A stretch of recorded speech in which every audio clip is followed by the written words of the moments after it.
Hey guys, Churchy here. So in this video, I just want to share my thoughts and experiences so far with Path of Exile 2's early access. I've played about 50-ish hours, 50, 60 hours so far, with about 40 hours or so of that being on my warrior.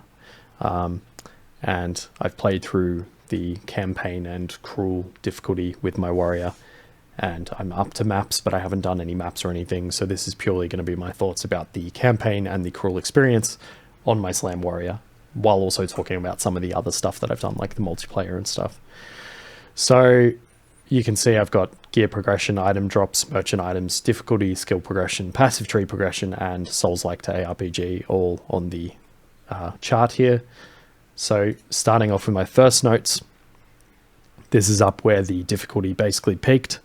Up here, and this was the hardest point in the whole game, I think, which was the Act 1 boss. And this was also where it was the most Dark Soulsy. It kind of drifted down towards that from the start of Act 1. It got like a little bit harder while playing on my warrior, and there's some reasons for that, which I cover with this. So some of the reasons I think that things kind of got a bit tougher towards the end of Act 1 was because for my first time playing, bit of a cop-out, but it was. The second thing was that I rushed my passive tree to get to the Giant's Blood passive, which is the one that lets you use two-handed weapons, one in each hand basically, or you can use a two-handed weapon and a shield. Yeah, I rushed straight towards that, so I just had a lot of strength and not a lot of actual bonuses, just lots of attributes, and that probably definitely contributed to why things were so difficult. And I also noticed that the two-handed mace attack speeds were very, very slow. So this kind of made the warrior feel quite sluggish and clunky at the start of the game. And then on top of that, melee feels more Souls-like because there's less damage uptime due to hazards preventing you from actually getting into melee contact. And then between that kind of sluggish feeling and then the lack of damage uptime, there were times where I kind of kept thinking that ranged attacks or spells would probably be better than what I was doing with melee. And then another little element with that, with the sluggishness and the slow attack speed, is that a lot of the skills also had really long windups. So that meant that often I was just reverting back to like basic attacks and auto attacks, which I will talk a bit more about soon. But yeah, fighting the Act 1 boss was definitely the most frustrating part of the game. And I think part of this was because I was just trying to be a Slam Warrior and I was like, I can't even use my skills effectively. I'm just having to default back to basic attacks. And this was also like the point I had the most trouble with. I think the Act 1 boss actually took me like, I think it was 12 attempts on my warrior. And before the last 2 attempts, I actually went off and like leveled up a bit more and stuff. So yeah, another note here is just that the multiplayer experience was completely different. It was much more like an ARPG from the very start, and me and my mates have just been absolutely blasting through the campaign, and we're just playing like all ice abilities, so it's been really fun just like comboing, and there's just ice everywhere, and it's very entertaining. So, the other notes here is basically just that in this early part of the game, a lot of the like gear progression and item drops and everything, they were all very, very there wasn't a lot going on, and I wasn't getting a lot of improvement to my character through any of that. Same with the skill progression and the passive tree progression. Another thing to note here is basically that the merchant items that picked up pretty quickly, and by the end of Act 1 there was like I was getting solid items from the merchant. Every now and then I would like just find some thing with like a really nice physical damage roll, and then I could orb of augmentation it and then regal orb it and then end up with some really nice weapons. Or I might just straight up find a rare in the merchant, like a rare hammer or something that was just already way better than what I had. So this was a big thing, and that's actually part of why I was able to take on the boss, because I'm pretty sure one of the things that I got while I was continuing to level up my character and stuff before I had my last couple of attempts was I'm pretty sure I got like a way better hammer from the merchant. Then moving into Act 2, the start of Act 2 was another kind of most difficult point, but it definitely curved down as the act went on. And then slowly started to become more ARPG-like. And again, there was not a lot of skill improvement stuff, but it did feel like things were kind of slowly starting to trend up, but not massively. And then same again, the merchant items were just, it was that continual thing of like, there's always going to be something good in the shop. You just kind of look around a bit. And well, not always, but like regularly enough that it's going to really impact on your gameplay. Oh, and I should have mentioned too, on this side here is just like the power or the scale of the influence of how it's affecting the gameplay, and down the bottom is like the time and the, you know, the acts and stuff. Then as I came into basically the Act 2 boss, actually I will point out here too that, so yeah, by the end of Act 2, things were definitely starting to feel like they were ticking towards the ARPG direction, with the Act 2 boss kind of being a little exception. Now the thing here was that my skills were still too slow. And that's, again, because I'm using these big, powerful, slow maces, and they had too much wind up on the skills. So then I had to buy some faster attack speed bases, which was still two-handed maces, but they were just, they were faster, but they were less damage.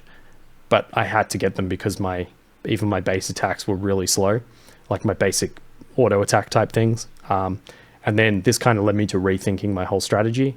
So I ended up doing a lot of auto attacks and basic attacks, and then combining that a lot with the ranged Molten Blast skill. Now, I had been doing a little bit of this before, and I did a little bit of this on the Act 1 boss too, but the Act 2 boss was where this became even more prevalent.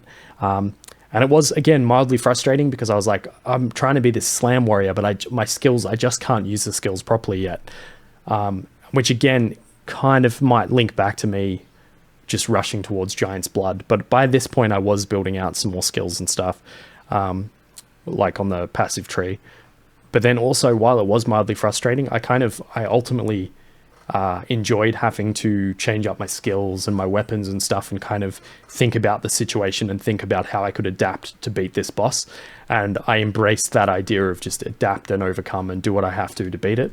So even though here on the like Dark Soulsy, Souls-like 2 ARPG kind of scale, I've got that going up, the Act 2 boss is definitely an exception where I had to kind of think about it more and learn the patterns and everything. But also it was a lot less difficult and less frustrating than the Act 1 boss, because by this point I had the tools like to adapt, even if one bit was falling short, which I'll talk about here too actually. This was a particular offender where I felt like my skill progression, like my actual skills, like my rolling slam and stuff, they really weren't cutting it. And I tried mixing up different things. So that's why that kind of dips so low there. But in saying that, yeah, adapting and overcoming it was quite enjoyable. And I feel like I was able to use the tools that I had available, and it only took me like 5 attempts. Whereas back here on Act 1, there was a feeling of kind of like, I'm just not scaled enough to really be able to do this effectively. And in that fight, there were a lot of times where it was like, man, ranged or spell casting would just be so much easier for this, which is where a big trend of that came from, that range attacks or spells, feeling like, because again, it's just having more damage uptime. I could just feel that like, man, if I was on a ranged character, I'd still be shooting the guy, or, you know, if I was on a spellcaster, I'd still be whittling him down with spells. But right now I'm just like dancing around, dodging for ages and so on. And then again, same kind of thing in this Act 2 boss, but that's why I adapted to like lots of Molten Blasts, and then the auto basic attacks and learning the dodge roll patterns and all of that. So that was quite fun. Then after Act 2, moving into Act 3, this is where stuff started to trend up, and it started to feel more and more like an ARPG. And as it did so, the difficulty definitely trended downwards. And there was kind of this point moving along where towards kind of getting towards the end of Act 3, and after some more upgrades and stuff, and again, the merchant just steadily climbing up in how effective and how good the upgrades you can kind of get from there were. Basically, it was kind of like, before this point, there were the times where I felt like I was like having to resort to the range skills and the auto and basic attacks just to avoid like getting hit and damaged. Whereas after this point, the game kind of shifted more heavily towards being an ARPG and being less Souls-like. And this was where I started to use basic attacks and the Molten Blast ranged attack and stuff kind of in a more satisfying mix, because it was more about building up stun with the basic attacks. And the Molten Blast range attack, I was kind of just mixing in where I saw an opportunity to do it. I wasn't relying on it, because by this point as well, my passive tree progression was starting to progress as well, to a point where I had some more attack speed and I was actually able to do my rolling slam and other stuff with enough attack speed so that I wasn't having to worry so much about how slow the windup was, because I was counteracting it. And then my gear progression was kind of steadily going up. And then, yeah, this kind of continued on to the Act 3 boss, defeated the Act 3 boss, and then headed into Cruel. And Cruel is where things just got crazy, because everything just went like nuts. And also, I think some point in here there was a patch where they kind of upped the drop rate of stuff, but it was in Cruel that I really noticed everything just ramping up like crazy. And it was also in Cruel where things just more and more just started to 100% feel like an ARPG and much more like the first game. And the feeling of kind of being like a Souls-like was pretty much completely gone. For the most part, like 90% gone, let's say. So basically, I just kept finding heaps of rares. You can see the trend on the item drops. The item drops just started going crazy. Like, I was finding a lot more rares, and I was finding things that were like significant upgrades to the gear that I had. And then again, I found some crazy stuff in the merchant, and I found some crazy hammers that just dropped from enemies. And basically at some point, I also unlocked Hammer of the Gods and my Titan, because I ascended into a Titan. I've only done like 4 of the passives, so I'm only like halfway there to being fully ascended, of like, you know, unlocking all the ascendancy passive points. But yeah, basically at some point my warrior just became an absolute Hammer of the Gods monster. The game was in full ARPG mode, and the only times I really died was from sort of one-shot mechanics or weird, maybe slightly overtuned things that I wasn't completely accustomed to yet. I think armor break was a really nasty one. For whatever reason, there was enemies that I think when they broke my armor, I was just taking like crazy damage, even though my armor was realistically only reducing by like 35%. So I guess they like negatively shifted me to like negative 100 armor or something. So I was taking like tons of extra damage. So that was pretty brutal. And then there's like a few other ones that were just occasionally there was nasty things, or like, and I think maybe occasionally there was even bugged things that would just like instantly pop you. But yeah, this whole one-shot thing, like, it happens in Path of Exile 1 occasionally as well. It's just part of the game. There's weird one-shot things sometimes. But also at this stage, I think part of it too was more kind of because my resistances weren't capped. So a lot of the one-shotting stuff made sense. And yeah, just to kind of like give a contrast here as well, I guess I'll talk about this quickly as well. But basically moving towards the end of Cruel, there was a slight uptick in difficulty, but that's basically was just because of a need for more elemental resistances, and even more so there was just that increase in chaos damage enemies and a lack of chaos res. Chaos res seems fairly hard to come by, or at least throughout the campaign in Cruel it was. There was only a couple of times I found amethyst rings, and like I think I rolled 1 chaos damage, like chaos res modifier on 1 piece of gear once, but again that could just be luck, and my luck skewed in different areas. But yeah, and also with the Act 3, because this was like Act 3 Cruel, there's more chaos damage enemies that like shoot poison and do all this stuff and yada yada. So there was a little bit of that. But yeah, the thing is, like, just to give you a bit of contrast, back in Act 1, and then a little bit of Act 2, and then also the Act 2 boss, these were the times where it was really feeling like quite Souls-like, and I had to really learn some boss's attack patterns and make sure I was using my dodge roll all the time, and like really learn the fights, which was very Souls-like. And then even in doing so, there was still times where I was like, I would get hit and I could feel that I wasn't going to last out the fight because my flask is getting drained, and I'm like, oh no, I don't have the power to do this. And then come the end of Cruel, I was like, with one combo of my skills, I was killing bosses. Admittedly, part of that might be because I found some crazy good hammers. So by this point, I had like +5 to all skills, because I had a hammer that was giving me +3 and one that was giving me +2, and they had huge physical damage on them and stuff. But yeah, I was popping bosses in like 30 seconds to a minute sometimes. And also, I was way tankier by this point. Like I had a much larger health pool, and I had more life regen and stuff. So I could tank a few hits, and there was like big hits that I could tank as well. So it was a really different style because I could actually afford to make mistakes up towards this end. And the difficulty curve kind of says it all. Like you can see it curved up towards the end of Act 1, kind of dips down, and then it just really dropped. Like by the time, because Act 3 was kind of made things significantly easier. And then once it went into Cruel, it just went, whoop, and it was super easy because of all these crazy drops and everything else trending upwards. And then there was that little uptick at the end there. So yeah, that's kind of the run through of what my experience was playing through the campaign and Cruel difficulty on a Slam Warrior.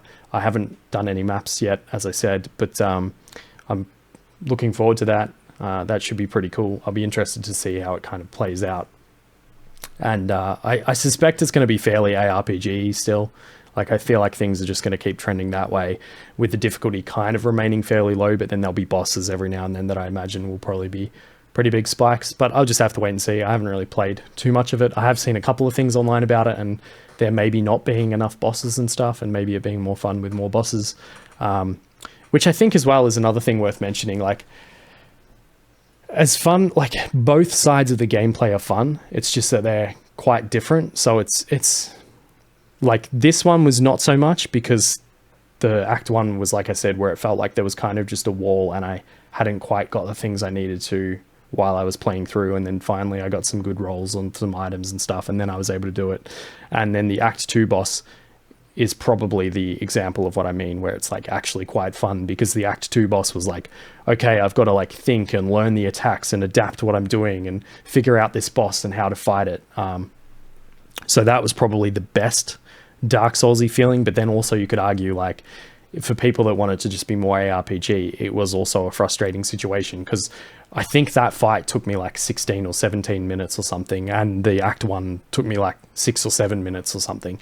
So they were long fights, especially the Act 2 one. But the Act 2 one, it was purely because I was like, I have to just use my auto attacks and my Molten Blast stuff a lot, because otherwise I'm not gonna I'm gonna take too many hits trying to do slams and stuff, and I'm not gonna be able to outlast him with my health flask and stuff and my health regen. So that Soulsy kind of side versus the ARPG side, much easier, obviously.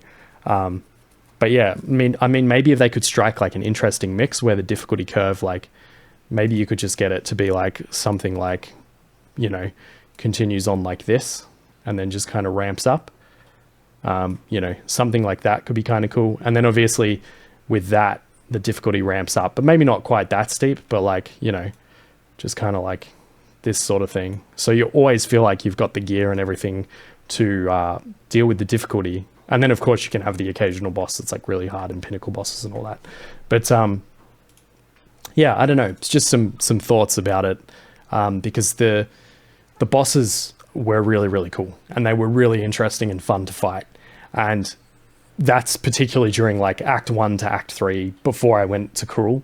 There was just a lot of fun fights, and I was like learning the mechanics, and especially Act 3 felt pretty good. Like this level of difficulty felt fairly good, because it was like, that was where it was at that nice midpoint, where it was kind of like, I could feel some Souls-like influence, but it was also fairly ARPG, and it was like, you could deal with the bosses and you could make a few mistakes, but still be able to finish them.